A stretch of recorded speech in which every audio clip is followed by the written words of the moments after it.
इस वीडियो में हम मोस्ट आईएमपी के साथ साथ में बोर्ड में पूछे गए 2018 से लेकर 2024 तक के सभी प्रश्नों का अध्ययन करेंगे। साथ में अभी जो ट्रेंडिंग क्वेश्चन चल रहे हैं उनका भी अध्ययन करेंगे। पहला ही क्वेश्चन मोस्ट इंपॉर्टेंट है और ट्रेंडिंग में भी चल रहा है। ख्याति अर्थात क्या, मार्च 2019 और 22 में पूछा गया है। उत्तर है अपेक्षित लाभ से अधिक लाभ कमाने की धंधा की प्रतिष्ठा का मूल्य अर्थात ख्याति, अथवा ये वाला लिख सकते हैं पीढ़ी बिना किसी अतिरिक्त मेहनत के जो अतिरिक्त लाभ कमाने की क्षमता रखती है उसे पगड़ी या ख्याति कहते हैं। ख्याति यह किस प्रकार की संपत्ति है, मार्च 2018 में पूछा गया है। तो उत्तर है इम्पोर्टेंट है ये क्वेश्चन, ख्याति पर धंधे की प्रतिष्ठा का मूल्य दर्शाने वाली अदृश्य संपत्ति है। ख्याति पक्की तलपट के में किस शीर्ष के अंतर्गत दर्शाई जाती है। तो मोस्ट इंपॉर्टेंट है, इसको जरूर तैयार करना। अगस्त 2020, मई 2021, मार्च 2024 में पूछा गया है। उत्तर है ख्याति पक्की तलपट में संपत्ति लेना पक्ष में बिन चालू संपत्ति के स्थायी संपत्ति शीर्षक के अदृश्य संपत्ति के रूप में दर्शाई जाती है। चौथा है पूंजीकृत लाभ अर्थात क्या, जुलाई 2018, मई 2021, मार्च 2023 में पूछा गया है। उत्तर है पूंजीकृत लाभ अर्थात अपेक्षित दर के आधार पर औसत लाभ की पूंजीकृत कीमत होती है। ये मोस्ट इम्पोर्टेंट है और जुलाई 2018, मई 2021, मार्च 2023 में पूछा गया। मोस्ट इम्पोर्टेंट ट्रेंडिंग क्वेश्चन भी चल रहा है। ये भी मोस्ट इम्पॉर्टेंट और ट्रेंडिंग में भी चल रहा है। अधिक लाभ किसे कहते हैं, जुलाई 2019, मार्च 2020 और 2023 में पूछा गया है। उत्तर है अधिक लाभ अर्थात जब धंधा अपेक्षित लाभ की अपेक्षा अधिक लाभ प्राप्त करता हो तब जितना लाभ धंधे के द्वारा अधिक किया जाता हो उसे अधिक लाभ कहते हैं। ख्याति का पुनः मूल्यांकन किसे कहते हैं, छठा क्वेश्चन है। उत्तर है ख्याति का पुनः मूल्यांकन अर्थात जब धंधा की इकाई का विक्रय किया जाए तब किया जाने वाला पीढ़ी का मूल्यांकन व ख्याति के पुनः मूल्यांकन के रूप में जाना जाता है। सातवां है औसत लाभ अर्थात क्या। उत्तर है औसत लाभ अर्थात औसत लाभ कमाने में जितना समय लगता है, बराबर, यहाँ पर यानी लाभ कमाने में जितना समय लगता है उतने समय के वर्ष और औसत लाभ के गुणाकार करके ख्याति कीमत तय की जाती है, उसे औसत लाभ कहते हैं। आठवां है भारित औसत लाभ किसे कहते हैं, अलग अलग वर्षों के लाभ को भार देकर औसत निकाली जाने पर उसे भारित औसत लाभ के रूप में पहचानते हैं। नौवां ट्रेंडिंग में चल रहा है, इंपॉर्टेंट है, अधिक लाभ का सूत्र लिखो, मार्च 2024 में पूछा गया है। उत्तर है अधिक लाभ बराबर औसत लाभ माइनस अपेक्षित लाभ। नौवां ट्रेंडिंग में चल रहा है, मोस्ट इंपॉर्टेंट है, साझेदारी पीढ़ी का पुनर्गठन किसे कहते हैं, अगस्त 2020 में, मार्च 2020 और 22 में पूछा गया है। उत्तर है विभिन्न कारणों से साझेदार में होने वाले परिवर्तन को साझेदारी का पुनर्गठन कहते हैं। और 10वां सवाल है एकत्रित लाभ का वितरण किस प्रकार से होता है, जुलाई 2019, मार्च 2019 और 2024 में पूछा गया है। इंपॉर्टेंट सवाल है ये, बराबर। उत्तर है साझेदारी पीढ़ी के चौपड़े एकत्रित लाभ का वितरण चालू साझेदार के बीच लाभ हानि का वितरण का पुराने प्रमाण में किया जाता है। उत्तर यहाँ पर है लाभ हानि खाते उधार और साझेदार पूंजी खाते या चालू खाते का। 11वां ट्रेंडिंग में चल रहा है, इसको याद जरूर करना क्योंकि 23 में पूछा है तो 25 में भी आएगा। पुनः मूल्यांकन खाता का लाभ या नुकसान किस खाते ले जाया जाता है। उत्तर है पुनः मूल्यांकन खाते में अगर लाभ हो तो तब पुराने साझेदारों के पूंजी खाते जमा किया जाता है और अगर हानि हो तो पुराने साझेदार के पूंजी खाते उधार किया जाता है। 12वां ट्रेंडिंग में चल रहा है, पुनः मूल्यांकन खाता को दूसरे किस नाम से पहचाना जाता है, जुलाई 2018, मई 2021 में पूछा है। उत्तर है पुनः मूल्यांकन खाते का दूसरा नाम लाभ हानि समायोजन खाता है। इंपॉर्टेंट है, ऑप्शन में काफ़ी बार पूछा गया है ये सवाल। 13वां है ट्रेंडिंग में चल रहा है, पुनः मूल्यांकन खाता किसे कहते हैं। उत्तर है संपत्तियां और दायित्व की पुनः मूल्यांकन की हिसाबी असर लिखने के लिए पीढ़ी की बही में एक विशेष खाता खोला जाता है। इस खाते को पुनः मूल्यांकन खाता कहा जाता है। 14वां है त्याग का अनुपात किसे कहते हैं? उत्तर है जब चालू साझेदार के बीच लाभ हानि वितरण के प्रमाण में परिवर्तन हो तब अमुक साझेदार के लाभ के प्रमाण में कमी होती है। ऐसे साझेदार के लाभ के प्रमाण में जो कमी होती है उस प्रमाण को त्याग का प्रमाण कहा जाता है। 15वां है लाभ का अनुपात किसे कहते हैं? उत्तर है जिस प्रकार से चालू साझेदारों के बीच लाभ हानि के वितरण में परिवर्तन के कारण अमुक साझेदारों की प्राप्त लाभ के प्रमाण में वृद्धि होती है, अर्थात कि अमुक साझेदारों को लाभ में पहले की अपेक्षा अधिक लाभ मिलता है, उस प्रमाण को लाभ का प्रमाण कहा जाता है। और 16वां है पुनः मूल्यांकन बाद की पक्की तलपट में संपत्तियां और दायित्वों को किस कीमत पर दर्शाया जाता है? उत्तर है पुनः मूल्यांकन के बाद आर्थिक चिट्ठे में संपत्ति और दायित्व बदली हुई कीमत में दर्शाई जाती है। 17वां है साझेदार पीढ़ी के एकत्रित लाभ के वितरण संबंधी नमूने की प्रविष्टि लिखिए। मार्च 2024 में पूछा गया है। उत्तर है लाभ हानि खाते उधार साझेदारों के पूंजी या चालू खाते का। 18वां है नए साझेदार को किस उद्देश्य से पीढ़ी में प्रवेश दिया जाता है? मार्च 2023 में पूछा गया है, इसको जरूर तैयार करना है। बराबर मोस्ट इम्पोर्टेंट है। उत्तर है पीढ़ी में अधिक पूंजी की आवश्यकता या अधिक संचालकीय शक्ति की आवश्यकता या साझेदार निवृत्त हो या मृत्यु के कारण या कुशल कर्मचारी को साझेदार बनाना इत्यादि उद्देश्य से नए साझेदार को पीढ़ी के प्रवेश दिया जाता है। 19वां है इम्पोर्टेंट है नए साझेदार को मिलने वाले अधिकार बताइए। तो मार्च 2020 में पूछा गया है। उत्तर है नए साझेदारों को मिलते अधिकार निम्न हैं। पहला है नए साझेदार को पीढ़ी के लाभ में भाग प्राप्त होता है। दूसरा है नए साझेदार को पीढ़ी की संपत्ति में हिस्सा प्राप्त होता है।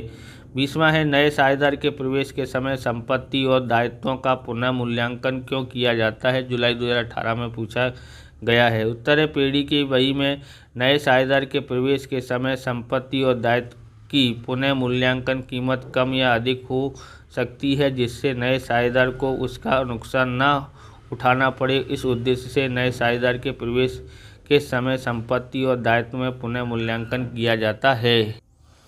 21वां है त्याग का प्रमाण अर्थात क्या, उसे किस प्रकार ज्ञात किया जा सकता है? मार्च 2018 में पूछा। उत्तर जब पुराने साझेदार द्वारा नए साझेदार के प्रवेश के समय उनकी प्राप्त होने वाले लाभ या अमुक भाग नए साझेदार के हिस्से में परिवर्तन करते हैं, उसे त्याग के रूप में जाना जाता है। 22वां है पुनः मूल्यांकन खाता कब उधार और कब जमा किया जाता है? मोस्ट इम्पोर्टेंट क्वेश्चन है, मार्च 2019 और 21 में पूछा गया है। उत्तर है पुनः मूल्यांकन खाता संपत्ति में होने वाले कमी और दायित्व में होने वाली वृद्धि से उधार किया जाता है और तथा संपत्ति में होने वाली वृद्धि से तथा दायित्व में होने वाली कमी से जमा किया जाता है। 23वां है ख्याति के संदर्भ में हिसाबी मानक 26 में दर्शाया प्रावधान समझाइए। जुलाई 2019 में पूछा है। उत्तर है ख्याति संबंधी हिसाबी आधार 26 के पैराग्राफ 35 के अनुसार आंतरिक रूप से उत्पन्न की गई ख्याति को संपत्ति के रूप में बही में दर्शानी नहीं चाहिए। 24वां है निवृत्ति या मृत्यु के समय उस साझेदार को उसके भाग की ख्याति किसके द्वारा दी जाती है? मई 2021 में पूछा गया है। मार्च 2018 और 24 में पूछा है। मोस्ट इम्पोर्टेंट है। उत्तर है साझेदार की निवृत्ति या मृत्यु के समय उसके लाभ का भाग अन्य साझेदार को प्राप्त होता है, जिसके मुआवजे के रूप में निवृत्त होने वाली या मृत्यु प्राप्त साझेदार को उसके भाग की ख्याति बाकी के साझेदार देते हैं। क्वेश्चन ट्रेंडिंग में चल रहा है, इम्पोर्टेंट है। साझेदार की निवृत्ति के समय पीढ़ी की बही में दर्शाई पुरानी ख्याति की हिसाबी असर समझाइए। अगस्त 2020 में पूछा गया है। यहाँ पर आएगा देखो तारीख को खाता प्रश्न उधार जमा साझेदार के पूंजी अथवा चालू खाते उधार या ख्याति खाते का विवरण पुरानी ख्याति पुराने लाभ हानि के प्रमाण में सभी साझेदार के बीच अपलिखित किया उसके। 26वां है साझेदार की निवृत्ति या मृत्यु के समय पीढ़ी की नई ख्याति की हिसाबी असर समझाइए। तो ये इस तरह से लिखना है, चालू रहने वाले साझेदार की पूंजी अथवा चालू खाते उधार निवृत्त या मृत्यु प्राप्त साझेदार की पूंजी खाते का। विवरण में निवृत्त मृत्यु प्राप्त साझेदार को उसके भाग की ख्याति बाकी साझेदार को लाभ के प्रमाण में दी उसके।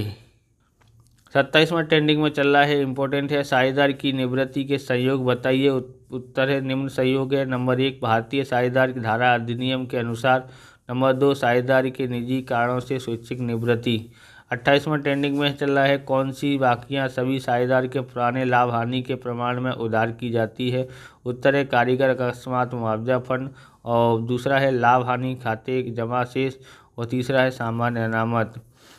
30वां देखते हैं हम लोग यहाँ पर, और ट्रेंडिंग में चल रहा है, कौन सी बाकियां सभी साझेदारों के पुराने हानि के प्रमाण में जमा होता है। उत्तर है अनामत वितरण नहीं लाभ या नुकसान सभी साझेदारों के पुराने लाभ हानि के प्रमाण में दर्शाया जाता है। ये देखते हैं सक्रिय साझेदार किस लिए निवृत्ति की सार्वजनिक घोषणा अनिवार्य है। उत्तर है सक्रिय साझेदार सार्वजनिक नोटिस द्वारा अपनी निवृत्ति की घोषणा करना अनिवार्य है, नहीं तो उसकी निवृत्ति के बाद की प्रवृत्ति द्वारा उपस्थित होने वाले त्रायित पक्ष के प्रति जिम्मेदारी के लिए वह जिम्मेदार बनता है। 31वां है, वसूली खाते को अन्य किस नाम से जाना जाता है। मोस्ट इम्पोर्टेंट है, ट्रेंडिंग में भी चल रहा है, मार्च 2023 में पूछा गया। उत्तर है वसूली खाते को संपादन खाते के नाम से भी जाना जाता है। 32वां इम्पोर्टेंट है, साझेदारी का विसर्जन का अर्थ समझाइए। उत्तर है जब कोई एक साझेदार की निवृत्ति मृत्यु या दिवालिया घोषित होने पर व्यवसाय बंद नहीं किया जाता है परंतु शेष साझेदार व्यवसाय चालू रखते हैं, उसे पुराने साझेदारी का विसर्जन कहते हैं। ट्रेंडिंग में चल रहा है 33वां क्वेश्चन, साझेदार पेढ़ी का विसर्जन अर्थात क्या, अगस्त 2020 में पूछा गया है। तो भारतीय साझेदार अधिनियम 1932 कलम 39 के अनुसार जब साझेदार पेढ़ी सभी साझेदार के बीच साझेदार का विसर्जन हो जाए तब उसे साझेदारी पेढ़ी का विसर्जन कहते हैं। यहाँ पर दिया है ट्रेंडिंग क्वेश्चन है, मोस्ट इम्पोर्टेंट है, स्वैच्छिक विसर्जन अर्थात क्या, मार्च 2020-22 में पूछा है, मई 2021 में पूछा है। उत्तर है जब व्यावसायिक पीढ़ी के सभी साझेदार आपसी सहमति से साझेदार पीढ़ी का विसर्जन करने के लिए सहमति प्रकट करते हों तब साझेदार पीढ़ी का विसर्जन किया जाता हो उसे स्वैच्छिक विसर्जन कहते हैं। 35वां मोस्ट इम्पोर्टेंट है, इसको जरूर तैयार करना है। पीढ़ी के विसर्जन के समय विसर्जन खर्च किसे भुगतना होता है। मार्च 2018, 22 और 24 में पूछा है, मई 2021 में भी पूछा है। पीढ़ी के विसर्जन के समय विसर्जन खर्च सामान्य रूप से पीढ़ी को भुगतना होता है। 36वां देखते हैं, पीढ़ी के विसर्जन के समय पक्की तलपट में दर्शाई प्रोविडेंट फंड की बाकी का निकाल किस प्रकार करोगे। तो जुलाई 2019 में पूछा है। उत्तर है पीढ़ी, ट्रेंडिंग में चल रहा है ये क्वेश्चन इम्पोर्टेंट है। पीढ़ी के विसर्जन के समय पक्की तलपट में दर्शाई प्रोविडेंट फंड की बाकी वसूली खाते के जमा पक्ष में दर्शाई जाती है। ये भी ट्रेंडिंग में चल रहा है, इसको भी तैयार करना। पीढ़ी के विसर्जन के समय पहले अपलिखित की डूबत ऋण वापस मिले तब उसका लेखा कहाँ होता है। तो पीढ़ी के विसर्जन के समय पहले अपलिखित की गई डूबत ऋण वापस मिले तब उसकी प्रविष्टि का लेखा वसूली खाते के जमा पक्ष में एवं रोकड़ और बैंक खाते के उधार पक्ष में दर्शाया जाता है। वसूली खाते का अर्थ बताइए। यहाँ पर वसूली खाते का अर्थ पूछा है तो पीढ़ी के संपत्ति और दायित्वों का निकाल करने की हिसाबी असर देने के लिए तैयार किए जाने वाले खाते को माल मिलकत निकाल खाता या वसूली खाता यानी संपादन खाता कहते हैं। 39वां इम्पोर्टेंट है, ट्रेंडिंग में भी चल रहा है। साझेदारी पीढ़ी के विसर्जन की रीति एवं बताइए, जुलाई 2018 में पूछा है।